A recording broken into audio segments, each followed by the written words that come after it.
Taeyong pernah bilang jika Kim Taeyong adalah jaksa yang membantunya mengurus perceraiannya dengan sang mantan istri. Mereka juga masih berhubungan sampai saat ini karena kedua orang tua mereka dekat. Sekaligus saat itu Kim Taeyong menawarkan kerja Taeyong.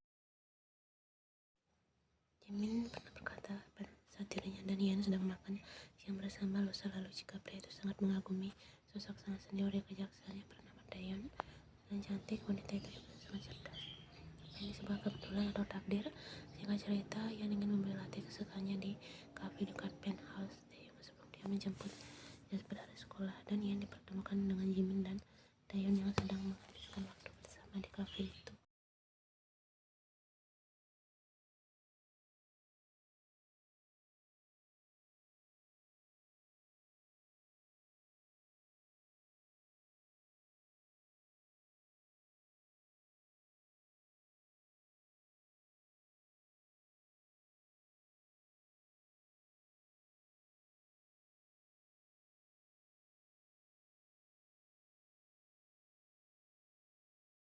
Senang juga bisa bertemu dengan Tipan Taeyong tanpa menghapus senyumnya. Pantas saja kalau Jimin begitu mengagumi sosok Taeyong. Wanita itu sangat cantik, cerdas, dan anggun. Bahkan saat minum kopinya pun tetap terlihat anggun.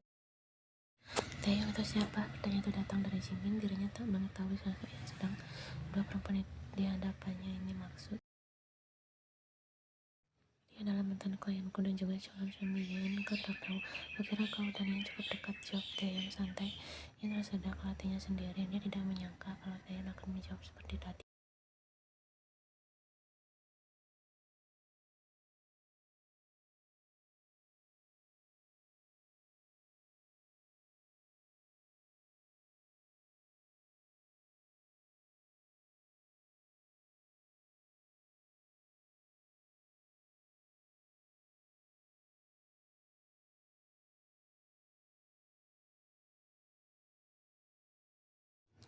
Taeyong memang tidak berubah, tetap saja keras kepalanya yang membuat Ian ingin menggigit telinga pria itu sampai putus. Baru saja tampak.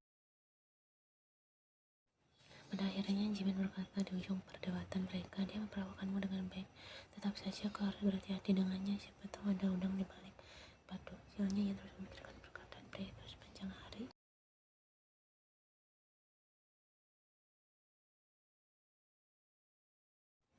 Ian bukan tipe gadis yang suka memikirkan masalah. Kadang dia lebih memilih untuk menggunakan cara termudah daripada harus memikirkannya sampai berlarut-larut. Namun kali ini berbeda.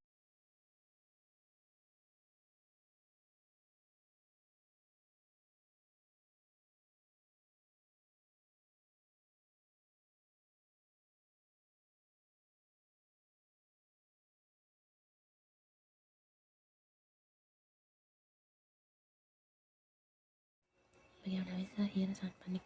Ya, memang salahnya kenapa tadi tak mengantar dan menjemput bocah itu ke sekolahnya. Dia terlalu sibuk dengan segala urusannya sampai melalaikan tugasnya. Pintu terbuka dan menampilkan Jasper yang sedang berada di gendongan supir Jangan sambil menangis. Ian yang sangat khawatir menghampiri mereka lalu mengambil alih Jasper ke gendongannya. Kenapa bisa sampai seperti ini? Tanya Ian pada supir Jang. Dan muda sedang main wahana jungkit-jungkit di sekolahnya, lalu ada temannya yang iseng dan mendorongnya. Jauh supir Jang, ini sakit, rengek Jasper sambil menunjuk dengkulnya yang terluka dan kini tengah berlapis berbahaya.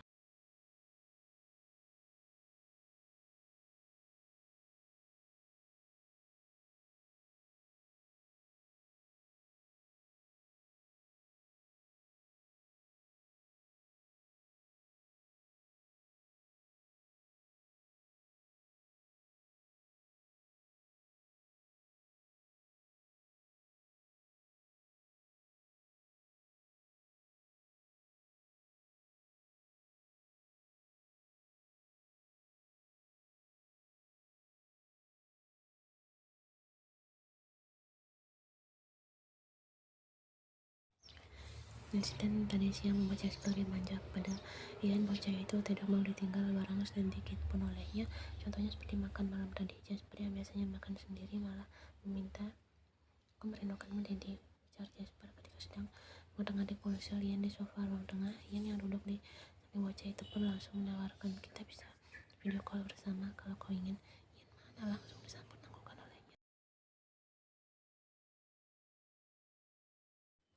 Jasper menyerahkan ponsel Ian pada si ibunya. Ian pun langsung mencari kontak Taeyong di ponselnya dan ambil opsi untuk video call.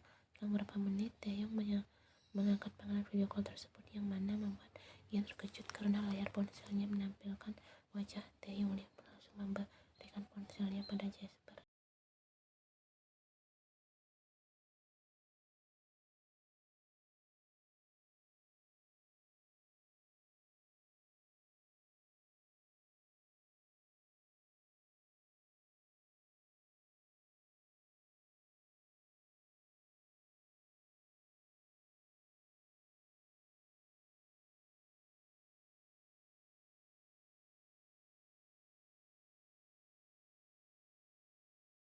Bagaimana kejadiannya? Pasti Jasper nakal lagi di sekolah ya.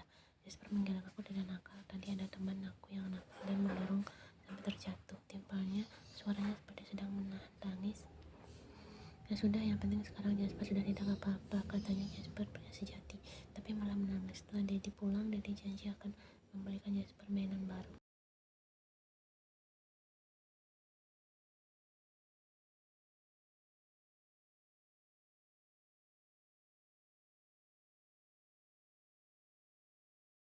Daddy menanyai Mommy. Ian mengutuk kenapa Taeyong harus menanyainya di saat dia tidak ingin berhadapan dengan pria itu. Sempat ragu, Ian akhirnya mengambil ponsel yang diserahkan Jasper padanya sebelum bertatap wajah dengan Taeyong yang bisa saja membenahi penampilannya dulu.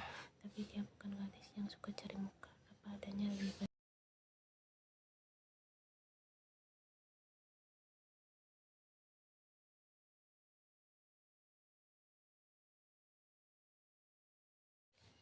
Setelah itu tidak ada lagi yang membuka suara. Keduanya terbawa keadaan yang tiba-tiba terasa seperti melodrama. Aku merindukanmu, sungguh, ujar Taeyong. Ia tidak langsung menjawab soal Jasper. Aku minta maaf karena tidak bisa menjaganya dengan baik, ungkap Ian. Kepalanya tertunduk. Tidak apa-apa, itu bukan salahmu.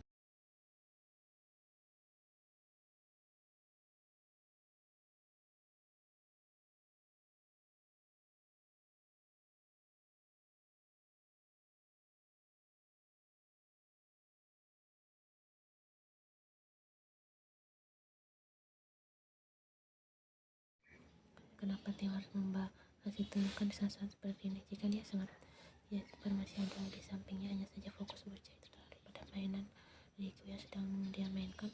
Terlalu malu untuk menanggapi, Ian akhirnya menutup video call itu dengan segera.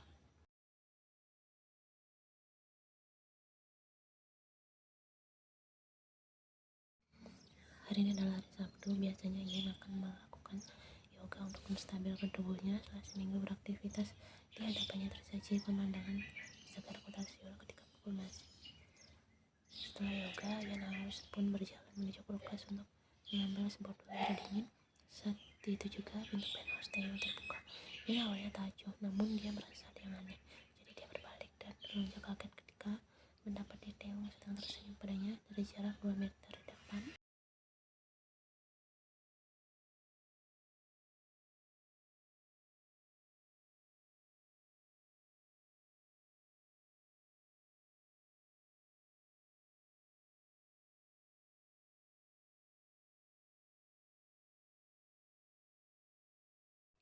Tangan Taeyong berada di tangkuk Ian, meminta gadis itu agar menyamai permainannya. Tangannya yang dan berada di pinggang Ian menarik gadis itu agar semakin dekat dengannya. Terdengar saat Taeyong melesatkan ke dalam Ian dan mengoyaknya. Setelah gadis itu memberikan akses, Ian memukul lengan Taeyong berkali-kali agar pria itu melepaskan karena dia sudah kehabisan napas. Taeyong yang mengerti melepas itu walaupun tidak ikhlas. Tempat mereka tersengal, saling menatap satu sama lain yang sudah termakan hari yang meregangkan diri. Tidak ada yang membuka suara melalui tatapan mereka bicara.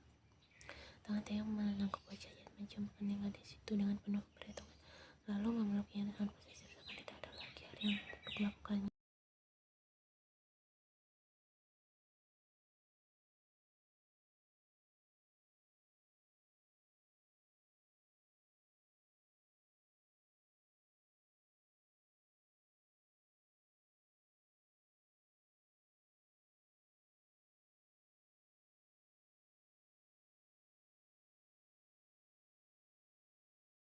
Tidak ada kesabaran yang lebih besar daripada menghadapi Nyonya Kim selama Ian hidup di dunia ini. Sejujurnya dia bukanlah tipe gadis yang bersabar. Dia lebih ke tipe gadis yang agresif, oleh karena itu dia harus banyak bersabar menghadapi nyinyiran dari Nyonya Kim. Coba saja aku yang mengantar Jasper ke sekolahnya, pasti kejadian seperti ini tidak akan terjadi, kata Nyonya Kim. Menyendirian, gadis itu diam saja, namun dalam hati mendongol tentang Nyonya Kim. Itu tak ada hubungannya sama sekali, Oma. Lagi pula, bukankah Oma sedang sibuk saat itu? Timpal Taeyong. Dia juga harus bersabar menghadapi tingkah ibunya ini. Sesibuk apapun aku tidak akan menduakan urusan yang menyangkut cucuku tersayang, kata Nyonya Kim. Lagi-lagi menyendirian.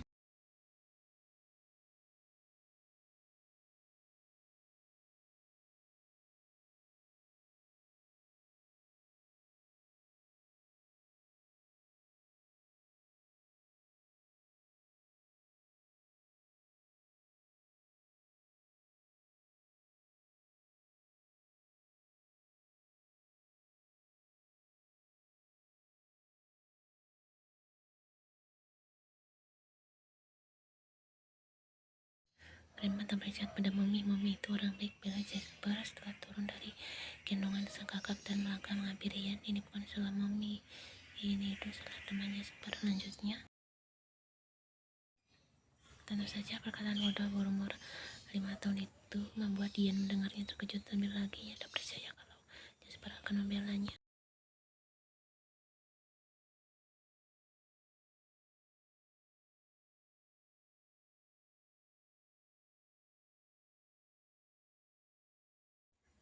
Ian memilih bungkam karena dia seperti tak memiliki hak untuk ikut campur. Biarlah Taeyong berakting sesuai rencananya. Kenapa kau tak memilih Taeyong saja? Dia kan cantik dan pintar, sangat sebanding denganmu, kata Nyonya Kim. Kematian milik Ian sedang berusaha menyusun puzzle bersama Jasper. Kayaknya cantik dan pintar, apa bisa mengurusku dan Jasper dengan baik? Tanya Taeyong masih tak habis pikir dengan ibunya yang sangat keras kepala. Dia harus berterima kasih karena tak mau mewarisi gen sang ibu. Kau belum mengenal Taeyong cukup jauh, timpalnya yakin. Aku tidak mengenalnya cukup jauh, Oma, balas Taeyong geram. Kalau gitu, kenapa kau tak coba saja kembali pada Hyejin?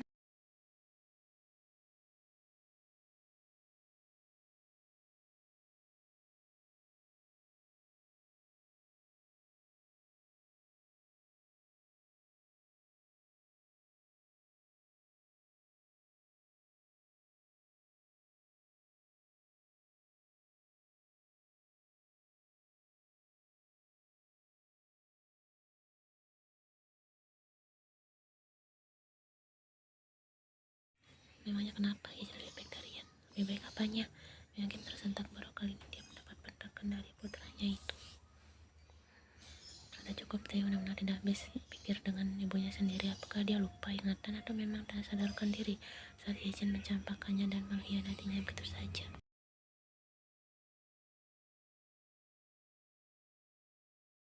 Dia tidak tahu cara apa yang harus dia lakukan untuk meredakan emosi Taeyong. Dia tak pandai membujuk seseorang, ujung-ujungnya malah membuat orang itu kesal. Jadi dia lebih memilih diam walaupun mulutnya sudah sangat gatal. Dia memilih untuk langsung pulang. Jasper tidak ikut karena menginap di kediaman keluarga Kim. Setelah sampai di penthouse, Taeyong masuk kamarnya tanpa menganggap jika ada orang lain yang ikut bersamanya.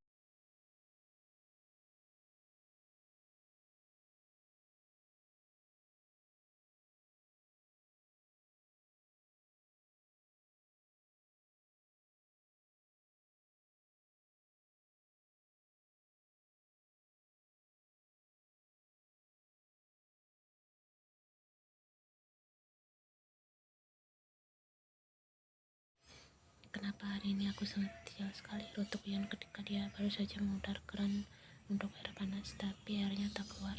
Dengan menggunakan handuk imun yang menutupi tubuhnya, gadis itu membawa serta peralatan mandi miliknya ke lantai 1, di mana kamar mandi bawah dekat dapur. Tiba-tiba langkahnya terhenti saat mendengar sebuah suara.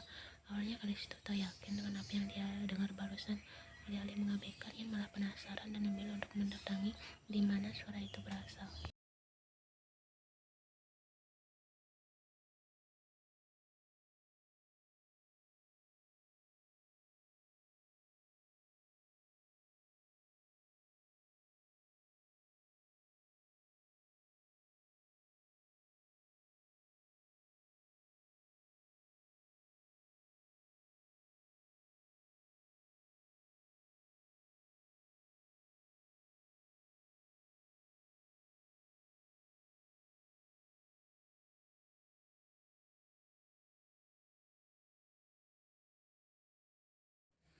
Kau tahu, aku kan ahli dalam hal ini, sombong Ian sambil membuka gelas dan menuangkan vodka di gelasnya. Dia terlihat dasar gadis barbar, cibirnya. Ian mengambilkan cibiran teh yang dia mendekat ke gelasnya sampai habis. Sudah cukup lama dia tak merasakan pahitnya alkohol di tenggorokannya. Aku merindukan ini, katanya sambil mengangkat gelas ke udara. Yen, dia memanggil yang dipanggil. Menoleh, aku sudah melunasi semua utang-utang dan membersihkan nama baikmu, ujarnya.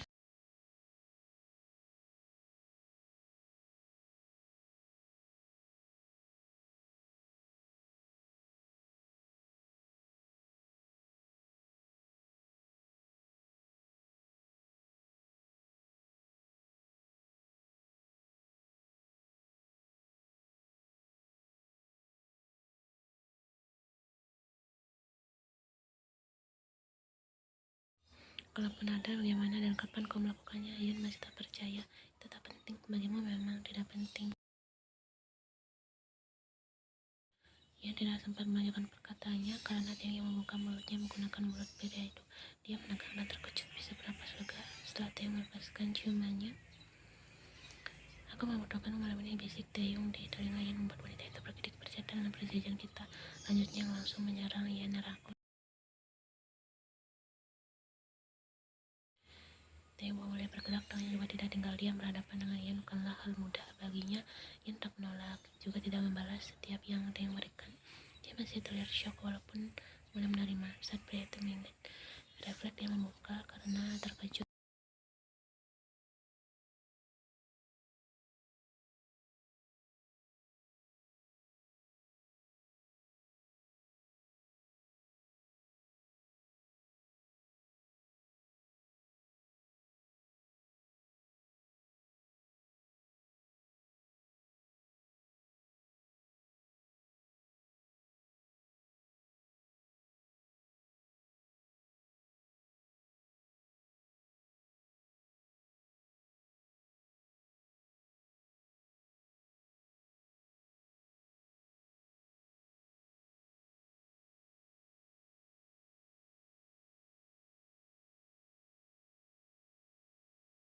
Ian yang mendapat pelukan istimewa dari Dewi yang dapat merasakan tubuhnya yang mulai bergetar, jantungnya tak bisa tenang dan kedua pipinya memanas.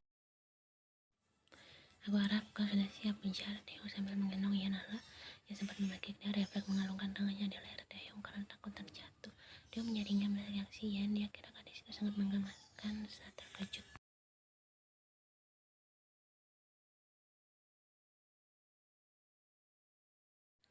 Pintu kamar Taeyong terbuka, dia menutup pintu kemudian menggunakan kakinya dan langsung Ian. Dia nanya, kita harus mulai dari mana? Tanyanya.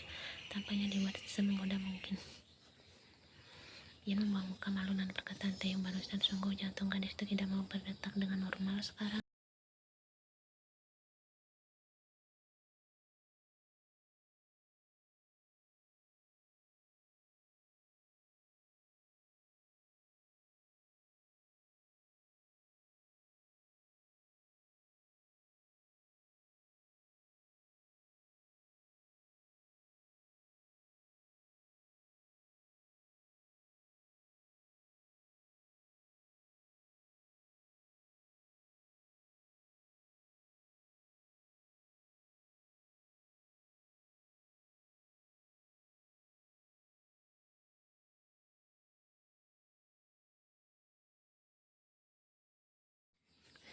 Ian yang hanya membuat Taeyong meneguk teorinya dengan susah payah, sedangkan si pemilik ingin sekali melempar wajah Taeyong dengan bantal. Ini sangat memalukan.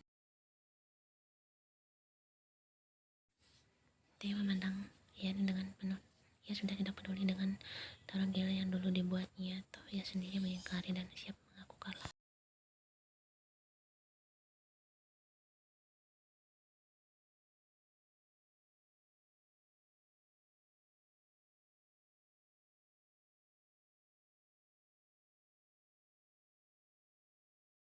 Tangan Taeyong meraba punggung Ian yang tanpa permainannya mencari gadis itu. Setelah menemukannya, dia pun melepas dalam sekali percobaan.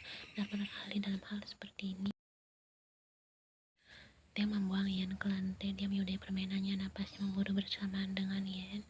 Dia menjauh dengan menatap yang sangat mengundang untuk Itu kenapa kau memperlakukan seperti ini?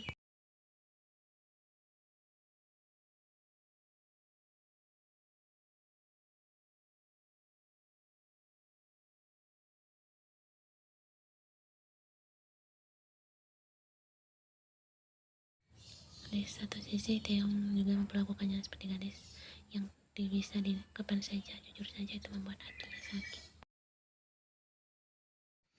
Ya, yang tahu kalau dia harus mengucapkan banyak terima kasih pada Taeyong karena sudah mau melakukan banyak kebaikan padanya. Tapi apakah ini impas? Setelah cukup lama terdiam, Taeyong berkata sesuatu yang membuat tanda-tanya besar untuk Yan. Kau tahu, kau adalah gadis pertama yang aku temui setelah aku bercerai dengan mantan istriku.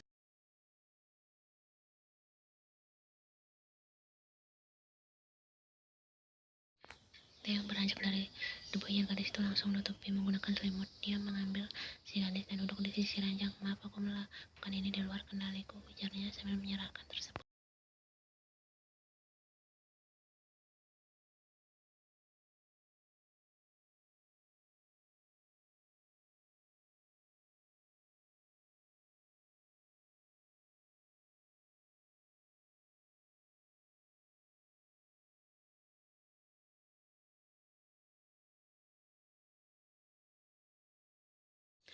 Memangnya kalau baik dan cantik bisa mengurusi kuda Jasper dengan baik, tanya Theo balik. Dia menatap mata Yan yang kini sudah berada di sampingnya. Aku tak butuh wanita yang seperti itu. Aku butuh wanita yang dapat mengantisipasiku dan Jasper tumbuh dengan kasih sayang. Lanjutnya, tatapannya menatap bingkai yang terdapat foto Jasper di nakas. Ia sempat terkejut dengan penuturan Taeyong. Dia tidak menyangka jika Taeyong punya pola pikir seperti itu. Pasti banyak wanita di luar sana seperti yang kau inginkan. Kenapa tak mencoba untuk mencari dan menikah? Jasper butuh kasih sayang seorang ibu yang sesungguhnya. Dia sendiri tidak tahu asal kata-kata itu bisa meluncur dari bibirnya.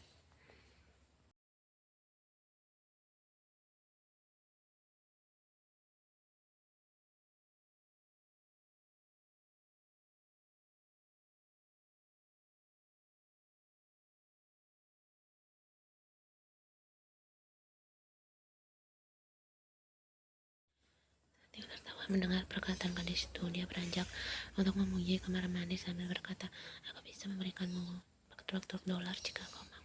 Ian mengabaikan perkataan Taeyong. Mau apa kau ke kamar mandi? Tanyanya penasaran. Taeyong berbalik badan sebelum menutup pintu. Kau mau membantuku? Tidak, terima kasih.